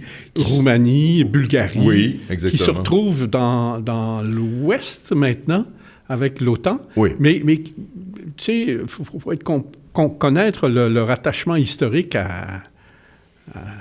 Oui, à la Russie. Au cœur au flanc de la Russie, si tu veux. Oui, tout à fait. Et c'est ça qui est particulier pour ces peuples-là, c'est qu'en même temps, ils ont connu la domination soviétique, ils veulent pas la reconnaître, ils veulent pas la connaître à nouveau, je veux dire.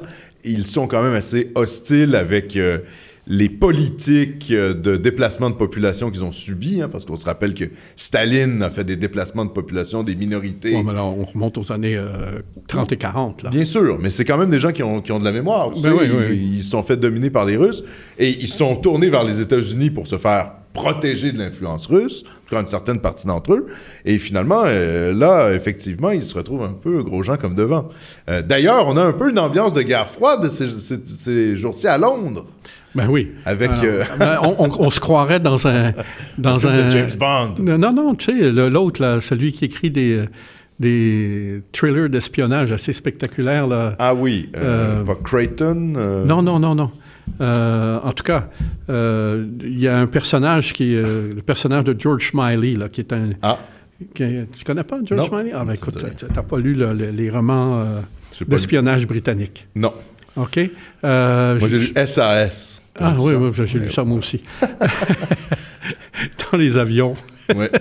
OK. Mais bien renseigné, hein? Hein? Il était... Très, très, très bien. Oui, très, très OK. bien renseigné. Bon. Enfin, bref. Gérard de Villiers. Exactement, Gérard C'est de ça. Villiers. Mais bon, tout ça, c'est... Un homme de gauche. Enfin, bref. Non, certainement pas. mais tout ça pour dire que l'Angleterre, là, traverse une crise, alerte aux espions russes, là. Oui. Alors là, les dernières nouvelles, c'est que d'abord, les deux personnes ont survécu. Ah non, elles sont encore vivantes. Mais là, tu prends pour acquis que les gens savent de quoi on parle. Il faut rappeler les faits, Richard. Bon. C'est-à-dire qu'il il y a quelques jours, un ancien espion russe et une personne dont on ignorait sa relation avec l'espion en question. Il semble que c'est sa fille. Mais il semble que ce soit sa fille. Ouais. Ont été victimes d'un malaise. On a d'abord pensé qu'ils étaient morts. Et il semblerait que ils aient survécu, mais qu'ils sont dans une situation quand même grave.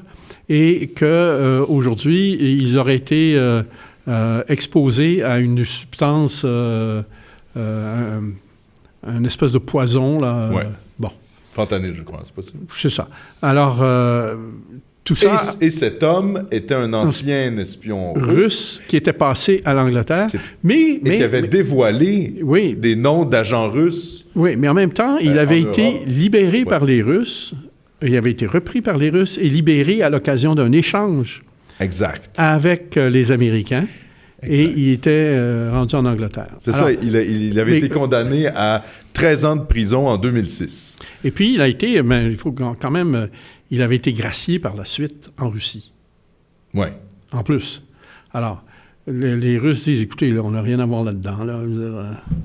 Est-ce que c'est vrai? Est-ce que c'est pas vrai? On ne le sait pas. Mais quel est l'intérêt? Qu'est-ce que savait-il aujourd'hui? Qui pouvait... c'est toute la question. C'est-à-dire, ça sert des intérêts de qui d'éliminer cet homme? Et puis alors, on est vraiment là vraiment dans les intrigues d'espionnage. Là, alors, est-ce que c'est un espion double ou triple, un agent double ou un agent triple? Ouais. Est-ce qu'il y a finalement... Et puis, à ce moment-là, il peut avoir été... on peut avoir tenté de l'éliminer tant d'un côté que de l'autre. Oui, bien sûr. Alors... Mais tout ça pour dire, c'est un symbole de plus qu'on est revenu un peu à une époque qu'on pensait disparue. Bien, je te dirais qu'on cherche à entretenir ce climat-là. Mais en même temps, ce climat-là, tout ça, c'est l'aboutissement de situations qui ont été amorcées avant qu'on apprenne ce qu'on a appris la semaine dernière relativement aux armes russes. Ah oui, ça c'est sûr. Et ça va prendre un an, 2 ans avant de vraiment... là, de se faire sentir sur le terrain. Se faire sentir.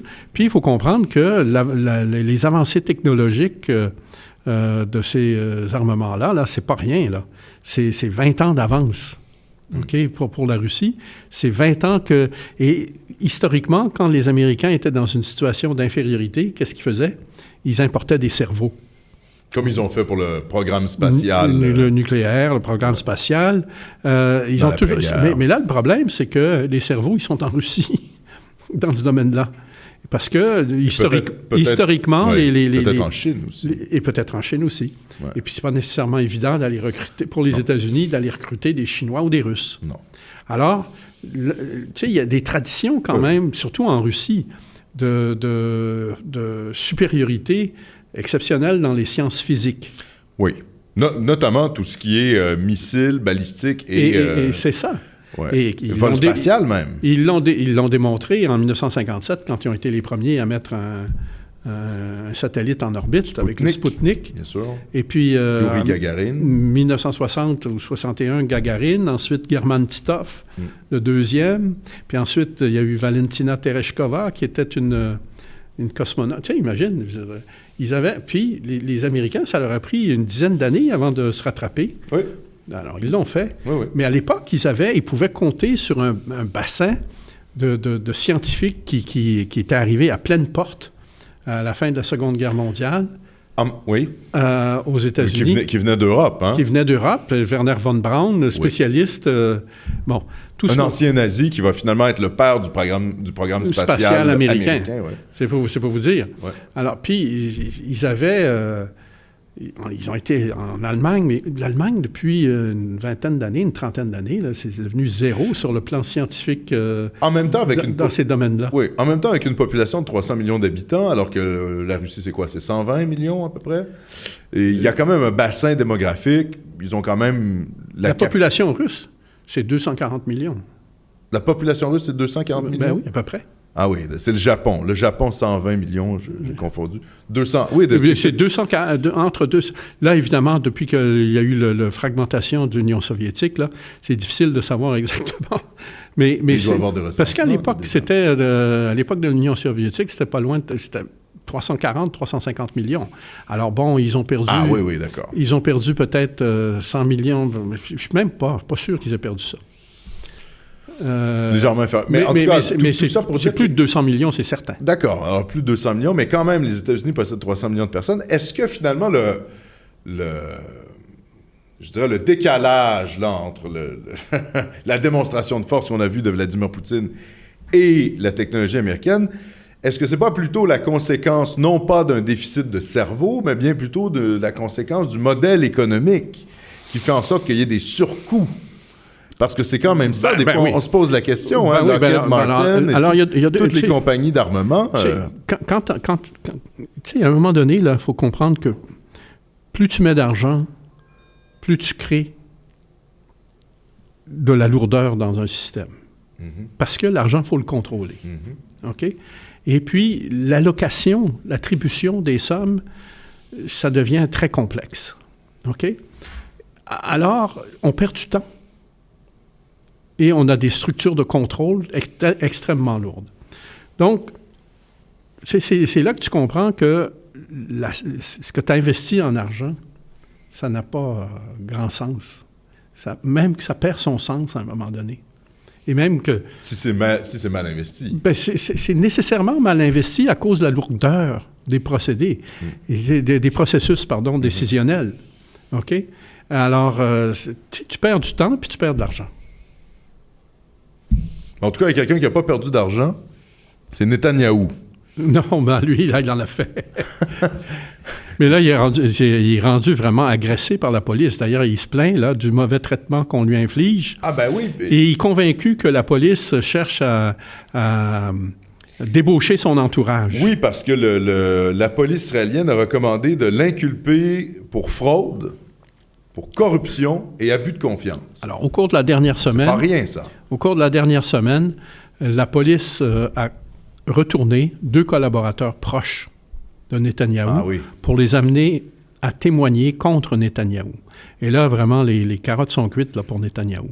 Alors, la situation dans laquelle il se trouve, c'est d'essayer de paraître le plus gros possible sur la scène internationale. Comme il vient de le faire. Comme il vient de le faire hier à l'EPAC aux États-Unis. Donc, l'American Israel Public Affairs Committee. Public Action Committee. Public Action? Ouais. Affairs, j'ai noté. Oui, c'est PAC. Ouais. OK? C'est un Political Action Committee. Ouais. OK?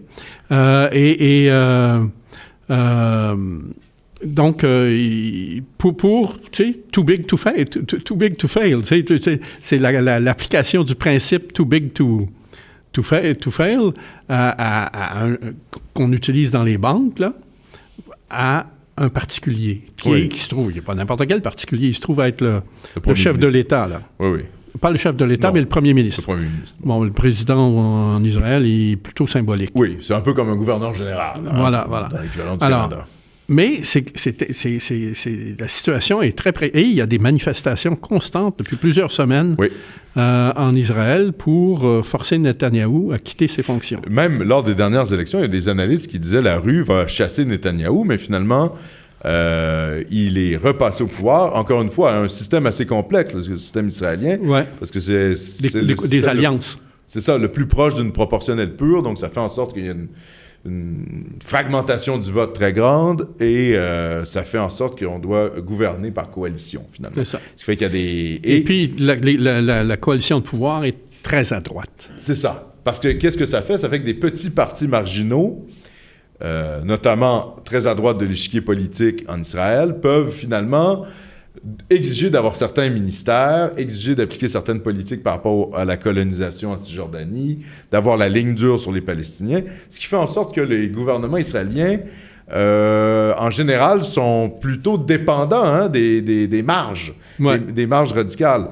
Et là, ce qu'il a fait aux États-Unis, à l'AIPAC, bon, il a fait son spectacle habituel en disant que finalement, l'Iran ne devait jamais avoir accès à l'arme nucléaire. Il félicitait évidemment Trump pour sa reconnaissance de Jérusalem comme capitale d'Israël. Et il félicitait également les États-Unis pour leur retrait de l'accord nucléaire avec l'Iran. Parce qu'on se rappelle que Barack Obama... Il pousse pour que les États-Unis se retirent. Oui. Mais les États-Unis ne l'ont pas encore fait. Enfin, les États-Unis, pour le moment, cherchent à obtenir des améliorations à l'accord. Mais disons que Trump a été très brutal sur l'accord. Oui, mais il est brutal, mais c'est son style, tu sais, on le sait, on le vit, nous. Oui. Ah, OK. Alors, tu sais, lui, c'est pas compliqué, il dit « tasse-toi ». OK.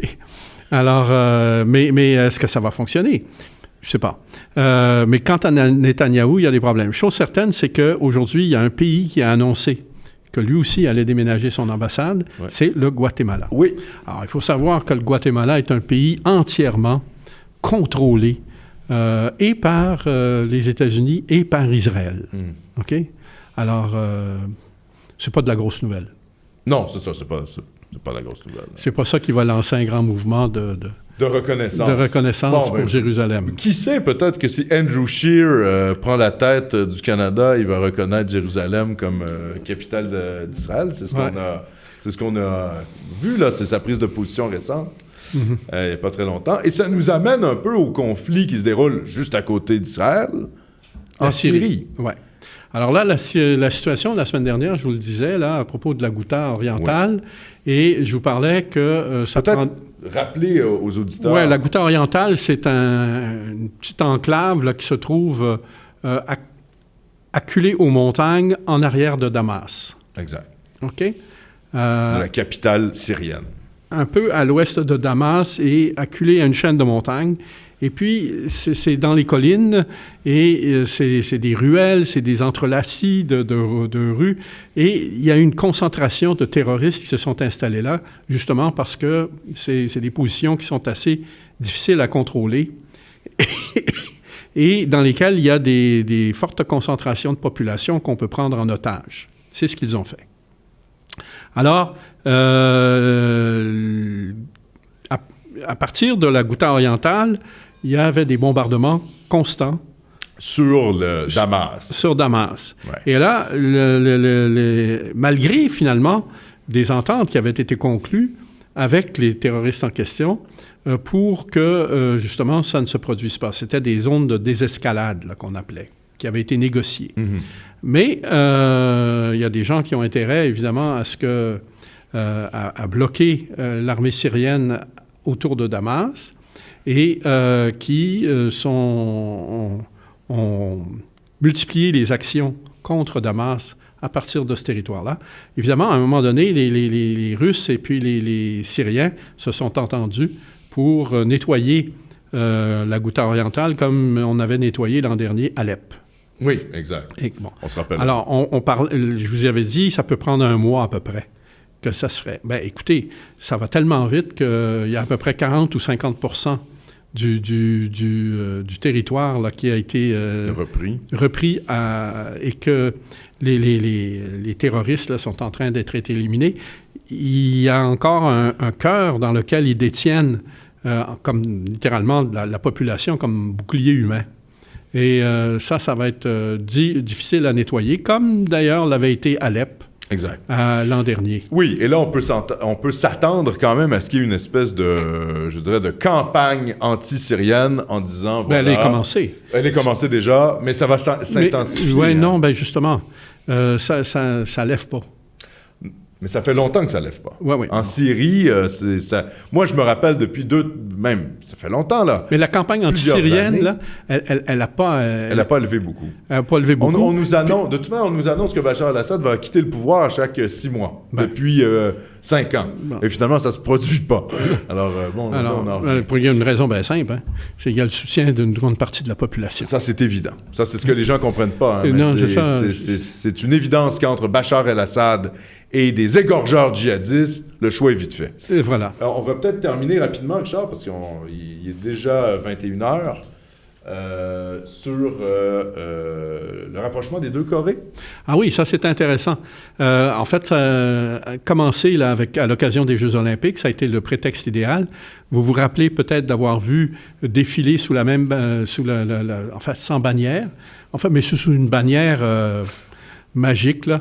Les athlètes des deux Corées. Écoutez, c'était déjà un événement là, énorme. Et au grand désespoir, finalement, du vice-président américain, Mike Pence, qui était là, puis qui regardait ça, puis qui voulait surtout pas que ça devienne autre chose que ça. Bien, effectivement, ça va pas mal plus loin que ça. Et on vient de l'apprendre qu'il va y avoir des négociations là, qui vont reprendre entre les deux Corées. Évidemment, cette affaire-là, c'est très habile de la part de Kim Jong-un parce que lui, son intérêt, c'est de dissocier les États-Unis de la Corée du Sud. Oui, mais la Corée du Sud, qui est finalement une espèce d'annexe militaire des États-Unis. Des États-Unis. Depuis alors, depuis la guerre de Corée. Avec l'arrivée du nouveau président, qui est, lui, ouvert au dialogue avec la Corée du Nord, les Américains ont perdu du terrain. Et puis là, ils sont en train de réaliser que c'est beaucoup de terrain qu'ils sont en train de perdre. Alors, eux, les Américains cherchaient à fomenter, si on veut, la crise en Corée, parce que c'était une façon pour eux de s'implanter en Asie. Puis là, le tapis est en train de leur glisser en dessous des pieds à cause des négociations qu'il y a entre les deux Corées. Il faut s'attendre à ce qu'ils trouvent le moyen d'essayer de perturber ça, d'empêcher ça, en créant des incidents. Parce que, vraiment, s'il devait y avoir un rapprochement véritablement significatif entre les deux Corées, ils perdraient beaucoup d'influence sur la Corée du Sud. Je suis sûr qu'on aura l'occasion d'en reparler, Richard, parce que... Les enjeux sont énormes, là. Les enjeux sont énormes parce que, finalement, la Corée du Nord a des frontières avec qui? Avec la Chine. Une grande frontière avec la Chine et une petite frontière avec la Russie. Hein, donc, une zone de friction qui va peut-être connaître un point de bascule d'ici les prochaines semaines. Exactement. Alors, on n'est pas... Vous vous rendez compte, là, quand on fait le tour de la situation, des points de bascule, il y en a quelques-uns. Alors, merci beaucoup de votre attention. Avez-vous des questions? Est-ce qu'il y a des questions? Ben oui. Bon, tant mieux. Allons-y. Oui, alors j'ai plusieurs questions. On a un public en délire, comme dirait Gilles Proulx. Alors, David Messier qui pose cette question. Qu'est-ce que vous pensez de François Asselineau et son parti UPR? Bon, François Asselineau, il faut comprendre que c'est pas n'importe qui. C'est un universitaire de haut niveau qui a occupé des fonctions importantes dans plusieurs gouvernements sous plusieurs dirigeants français, dans les bureaux de conseillers économiques pour le premier ministre, des choses comme ça. Donc, c'est un haut fonctionnaire également. C'est un haut fonctionnaire, il est vraiment là quelqu'un de très, très fort calibre. Maintenant, François Asselineau, il est aussi intraitable, et c'est ce qui fait que son parti, l'UPR, n'a pas réussi à aller chercher des appuis autrement qu'un appui, ce qu'on peut appeler un appui d'estime. Oui. Et puis, il ne constitue pas une force majeure dans la politique française, mais c'est un bonhomme qui est quand même intéressant à suivre parce que le regard qu'il porte sur les événements est extrêmement bien informé. C'est un gars qui en a vu d'autres et qui connaît tous les dessous. Et c'est aussi un gaulliste Très, très... Oui, même, parfois, on se demande s'il n'est pas plus gaulliste que De Gaulle. Que De Gaulle, lui-même. oui. Alors, donc, lui, la souveraineté de la France, c'est une idée à laquelle il est très attaché. Oui, oui, oui. Et... Mais il a plus le profil, je dirais, du conseiller politique C'est ça. que réellement de chef de parti. Il a d'ailleurs été pendant de longues années. Ben, c'est ça, et ça paraît. Et il est professeur aussi dans une université à Paris, là. Ouais. Il est prof... Non. Oui. Ah oui? Ah oui. Je pensais qu'il était seulement Non. haut fonctionnaire. Moi, la critique que j'aurais à faire de M. Asselineau, c'est sur la question migratoire. Hein. C'est quelqu'un qui a beaucoup de difficultés à critiquer les politiques d'immigration de l'Union européenne. Il veut pas vraiment parler du sujet. Il refuse d'utiliser le terme grand remplacement. Donc, c'est quelqu'un qui, comme tu viens de le dire, Richard, est très compétent sur toutes les questions européennes. La question des traités européens, on sait d'ailleurs... Sur la question de l'euro aussi, parce que c'est un économiste de formation. Sur la question de l'euro, d'ailleurs, il a un peu été brocardé pour ça, parce qu'il cite sans arrêt les articles des traités européens. Je pense que c'est quelqu'un qui a de la difficulté à incarner ce qu'il défend, même si, comme tu le dis, il a un discours intéressant sur plusieurs choses. Et puis, écouter ses conférences, c'est vraiment un plaisir, parce qu'il y a de l'information là-dedans. Oui, ça c'est sûr. Hein? Sur la question de l'Union européenne, c'est évident. Voilà. Après, comme parti politique, je ne suis pas sûr qu'il y ait beaucoup d'avenir. Voilà. J'ai une très bonne question ici de Suzanne Derry. C'est quoi exactement un ALENA? Un quoi? Un ALENA? C'est quoi exactement un ALENA? Ah, Ben, c'est l'accord de libre-échange nord-américain. A-L-E-N-A.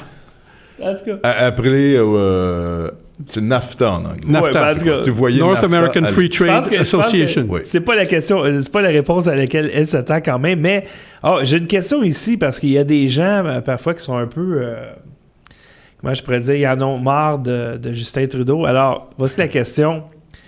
Quelles sont les conditions et les étapes à suivre pour destituer un premier ministre? Est-ce que c'est possible? Oui, effectivement, il y a une procédure de prévue pour la destitution, mais elle n'a jamais été utilisée. Et comme on vit dans un système politique qui respecte le précédent, comme il n'y a pas de précédent, je ne suis pas sûr qu'on ne pourrait aller très loin avec ça. Oui, je pense que ça va prendre des événements pas mal plus graves que les déguisements de Justin Trudeau et les déficits qu'il fait. Ouais. Même les incidents diplomatiques en Inde, ça justifie pas ça. Malheureusement, hein, on n'est pas des grands fans de Justin Trudeau. C'est de la bouffonnerie. Hein? Complètement. On ne peut pas accuser, on ne peut pas destituer quelqu'un pour être un bouffon. Quoique, tu sais, peut-être sur la question de la santé mentale. Mais enfin bref. Oh là. Une autre question. Ouais. Oui, j'ai une question ici d'une dame anglo-italienne. Alors, quel parti a le courage de défendre et de protéger les citoyens du Québec dans les intérêts, les valeurs, la défense et la prospérité du Québec? Oh là là. C'est une bonne question. Ben oui. Ben, encore une fois, il faut procéder par élimination. Eh oui. C'est certainement pas le Parti libéral. Non. C'est certainement pas la CAQ. Non. Hein? C'est certainement pas Québec solidaire. Non. Donc, il reste. C'est toujours la même chose hein, avec la démocratie. C'est pas le meilleur système qu'on connaisse, mais c'est le moins pire qu'on a. Voilà, exactement. Alors, on voudrait pouvoir être plus enthousiaste dans notre réponse que ça. Oui, on aimerait ça. Mais dans le fond, on est dans cette situation-là, à avoir à choisir le moindre de plusieurs mots. Oui, et surtout que je pense qu'on se retrouve dans une situation où le régime libéral qui est en place est là depuis 2003, qu'il y a une ambiance Pardon? De fin de régime. De fin de régime, de collusion, de corruption. D'usure. Oui, d'usure totale du pouvoir. Et que, moi, c'est ma réflexion politique pour les élections de 2018. Il faut se mobiliser pour chasser les libéraux. Et ça veut dire utiliser une forme d'intelligence politique. Hein. C'est regarder dans son propre comté qui est le plus à même de battre le candidat libéral. Ce qui veut dire que ce qui est vrai dans un comté peut ne pas être vrai dans un autre. Il faut pour ça se politiser. Et c'est ce qui est le plus difficile, hein, finalement, pour la population. Les gens s'intéressent à la politique 2 semaines avant les élections, regardent à moitié le débat et puis le journal, bon, pour qui il faut voter, on vote là. Dans ce cas-ci, je pense que pour les élections de 2018, pour vraiment qu'il y ait un changement de régime, il va falloir que les Québécois votent de manière intelligente et se politisent eux-mêmes sur ces questions-là. Alors, ça ne va pas être nécessairement un vote d'amour, Exact. mais ça va être un vote de raison. Tout à fait. Et puis, la raison, ça se fait en procédant par élimination. Ouais. J'ai toutes les questions. Alors, là-dessus, Alexandre, Richard. et à vous tous, bonne semaine.